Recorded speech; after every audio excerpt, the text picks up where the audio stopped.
Cricketer Mustafiz ইস্যুতে আবারও ভারত বাংলাদেশের সম্পর্ক বেশ খানিকটা টানাপোড়েনের মধ্যে পড়েছে। ৫ আগস্ট পরবর্তী সময়ে এই সম্পর্ক আসলে খুব একটা ভালো কখনোই ছিল না, কখনো উত্তেজনা বেড়েছে, কখনো কমেছে। কিন্তু একটা সারপ্রাইজিং ঘটনা ঘটেছে বলা যায়, সেটা হলো বেগম খালেদা জিয়ার মৃত্যুকে কেন্দ্র করে ভারতের দিক থেকে যে ধরনের আচরণ করা হয়েছে।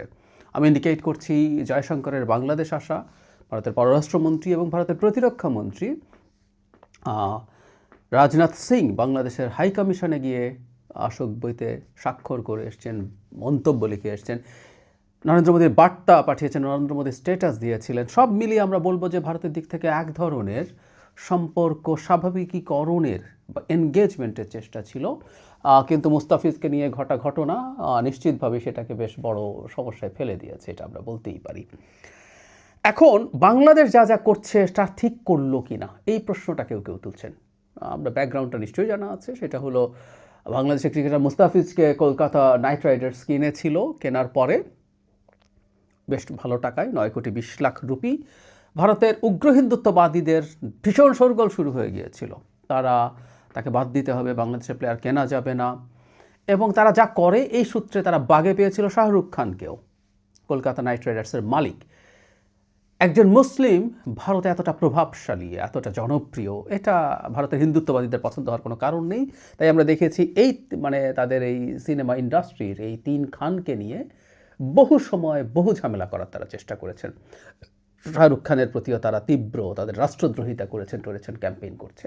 এবং একটা পর্যায়ে ভারতের ক্রিকেট কন্ট্রোল বোর্ডের নির্দেশে কলকাতা মুস্তাফিজকে বাদ দিয়ে, এরপর বাংলাদেশ দুটো পদক্ষেপ নিয়েছে। একটা হলো আইপিএল দেখাবে না বাংলাদেশের কোনো চ্যানেল, এবং আরেকটাকে কেউ কেউ বলছেন একটু বেশি কঠোর হয়ে গেল কিনা, সেটা হচ্ছে বাংলাদেশ আইসিসি টি-20 বিশ্বকাপে বাংলাদেশ দল পাঠাবে না। বাংলাদেশেরও যুক্তি আছে এই রকম, মুস্তাফিজকে যখন বাদ দিতে বলছে তারা এটা বলার চেষ্টা করছেন যেহেতু তার বিরুদ্ধে প্রচুর শোরগোল হচ্ছে, প্রচুর হুমকি আছে, তাই তাকে নিরাপত্তা দেয়া যাবে না, এই অনিরাপদ পরিস্থিতিতে তাকে খেলতে দিতে হবে না। তখন বাংলাদেশ যেটা বলছে সেটাও এই পয়েন্টে খুবই যৌক্তিক। যদি বাংলাদেশি খেলোয়াড়ের নিরাপত্তার ঝুঁকি ওখানে থেকেই থাকে তাহলে কেন বাংলাদেশের দল খেলতে যাবে? এটা তো তার নিরাপত্তা ঝুঁকি। যদি একটু ডিফারেন্সের জায়গা হচ্ছে টি-20 বিশ্বকাপের নিয়ন্ত্রক আইসিসি, তারা এখানে তাদের এক ধরনের দায়িত্ব আছে, তাই তারা এই ধরনের গ্যারান্টি দিচ্ছে যে নিরাপত্তার ব্যাপারে তারা ব্যবস্থা নেবেন। কিন্তু বাংলাদেশ গতকাল তারা এটা মোটামুটি কনফার্ম করেছে, তারা বাংলাদেশ দল পাঠাচ্ছে না। জেনে রাখবো আইসিসি বাংলাদেশের পক্ষে আসলে শেষ পর্যন্ত সিদ্ধান্ত নেবে না। আইসিসি চিরকালই, আমরা একসময় যখন ক্রিকেট খেলা দেখতাম, বহু বছর দেখি না, বাংলাদেশের খেলাও দেখা হয় না, কিন্তু একটা সময় যখন দেখতাম তখন থেকেই আমরা জানি সবচেয়ে বড় বাজার বলে বা মূলত এখানেই ক্রিকেটের বাজার বলেই আইসিসির উপরে ভারতের অকল্পনীয় রকম প্রভাব আছে। অন্যান্য দেশ যারা খুব ভালো খেলে, অস্ট্রেলিয়াতে ক্রিকেট অনেক পরের খেলা, ওদের ফুটবল আছে, রাগবি আছে, same goes for New Zealand, same in England, যারা ভালো খেলে তারাও আসলে এই সাবকন্টিনেন্ট ছাড়া এই খেলার আসলে তেমন কোনো বড় বাজার নেই। ফলে আইসিসির উপরে প্রভাব ছিলই। কিন্তু মজার ব্যাপার হলো এই মুহূর্তে আবার আইসিসির প্রেসিডেন্টই ভারতীয় এবং তিনি হচ্ছেন অমিত শাহর ছেলে জয় শাহ। আমরা বুঝতেই পারি আইসিসি শেষ পর্যন্ত কী ধরনের সিদ্ধান্ত নিতে পারে, এটা বলাই বাহুল্য। কিন্তু বাংলাদেশের পদক্ষেপকে আমরা কেউ যদি কনফিউজ থেকে থাকি, বিশেষ করে আইসিসিতে টি-20 বিশ্বকাপে দল না পাঠানোর সিদ্ধান্ত বাড়াবাড়ি হচ্ছে কিনা, তাদের জন্য আমি বরং কয়েকটা তথ্য দিই, এটা ভালো হবে। আমি দেখার চেষ্টা করলাম যে ভারতে এই ব্যাপারগুলোকে কীভাবে দেখা হচ্ছে, এই পরিস্থিতিটাকে তারা কিভাবে ব্যাখ্যা করছেন। ধরুন দ্য প্রিন্ট, এই পোর্টালটার গদি মিডিয়া বলা যাবে না, কিন্তু আমি বাংলাদেশ ইস্যুতে তাকে আমি অনেক সময় দেখেছি যে তারা বিজেপির যে ন্যারেটিভ তারা সেটার সাথে অ্যালাইন করেন। তো যদি তারা অ্যালাইন করে থাকেন, সেই পোর্টালটাও খুব বেশি বাংলাদেশের প্রতি নিউট্রাল থাকেন বলে আমার মনে হয় না। কিন্তু সেখানে আমি দেখলাম একটা অ্যানালিসিসে বেশ কঠোরভাবে ভারত যা করছে সেটার সমালোচনা করা হচ্ছে। আমি বারখা দত্তের সাথে একটা টক শো দেখছি, দ্যাটস ভেরি ইন্টারেস্টিং, ভিনা সিকরি। আমি প্রায় বলি যে উনি আওয়ামী লীগের পেরোলে আছেন, বিজেপির হয়ে কথা বলেন। তার সাথে সুহাসিনী হায়দার, আমরা চিনি অনেকে যারা খোঁজখবর রাখি, দ্য হিন্দুর international correspondent, chief correspondent, editor, যাক আমাদের পরিচিত মানুষ, সুহাসিনী তীব্র আক্রমণ করেছেন ফিনা সিকরিকে এবং তিনি এই যে ভারতের পলিসি অত্যন্ত ক্ষতিকর হচ্ছে সেটা নিয়ে তিনি খুব স্পষ্টভাবে বলছেন এবং প্রচণ্ড কঠোরভাবে আক্রমণ করছেন ফিনা সিকরিকে। আমি দেখলাম ফিনা সিকরি পেরে উঠছেন না তার সাথে। তার চাইতে জরুরি কথা শশী থারুর, তার কথা বলেছিলাম, তিনি বাংলাদেশের ইস্যুটা নিয়ে একটা কলাম লিখেছেন এবং সেখানে খুব গুরুত্বপূর্ণ কিছু কথাবার্তা তিনি বলেছেন যে বাংলাদেশের সাথে এই ধরনের আচরণ করা একেবারেই অন্যায় হয়েছে। মানে পাকিস্তানের সাথে বাংলাদেশকে এক পাল্লায় মাপা ভীষণ রকম অন্যায়। কারণ উনার যুক্তি হচ্ছে পাকিস্তানের মতো বাংলাদেশ ভারতে কোনো সন্ত্রাসবাদী পাঠায় না।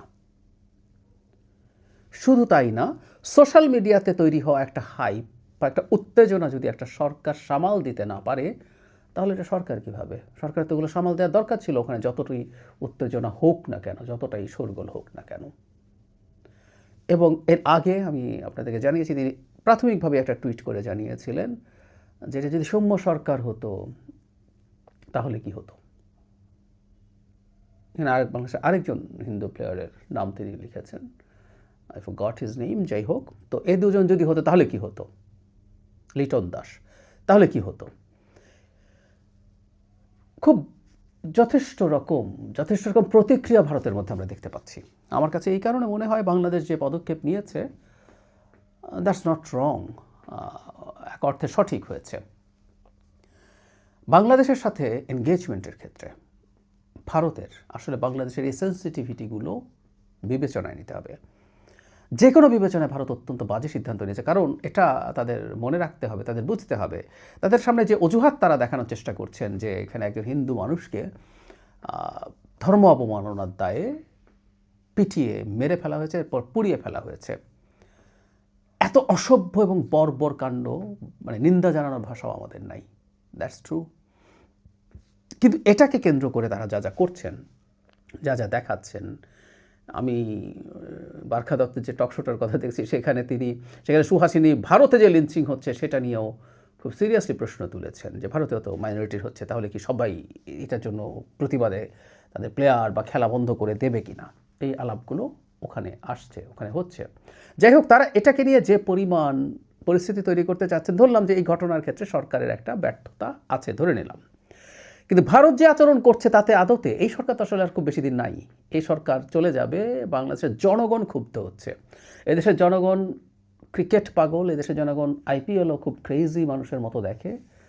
এগুলো নিয়ে আমার খুব সিরিয়াস রিজার্ভেশন আছে। ক্রিকেটের এই আসক্তি, এটা হচ্ছে অনেক আগে এটাকে আফিম বলে আমি ব্লগে লিখেছিলাম বহু বছর আগে, সে আলোচনায় যাচ্ছি না। কিন্তু জনগণের ওপরে ক্ষুব্ধতা তৈরি হচ্ছে এবং জনগণ আরও ক্ষুব্ধ হচ্ছে। তাদের স্ট্র্যাটেজিক ভুলটা কিন্তু এই জায়গায়, জনগণকে যদি ক্ষুব্ধ করতে থাকে একটা বড় ঝুঁকি ভারত তৈরি করবে। সেটা হলো এই, জনগণ যদি চায় ভারতের সাথে বাংলাদেশ যথেষ্ট এনগেজমেন্টে যেতে পারবে না, তাহলে গণতান্ত্রিকভাবে নির্বাচিত একটা সরকার, তার জন্য এই ধরনের পদক্ষেপ নেওয়া খুব কঠিন হয়ে যাবে, খুব কঠিন হয়ে যাবে। এটা আমাদের মনে রাখতে হবে। একই সাথে সেই সরকার যদি ভবিষ্যতে নির্বাচিত হতে চাইবে, সেই সরকারকেও জনগণের চাপেই আস্তে আস্তে ভারত বিরোধিতার ক্ষেত্রে কঠোর হয়ে পড়তে হবে। কঠোর ভারত বিরোধিতা জরুরি কিছু না।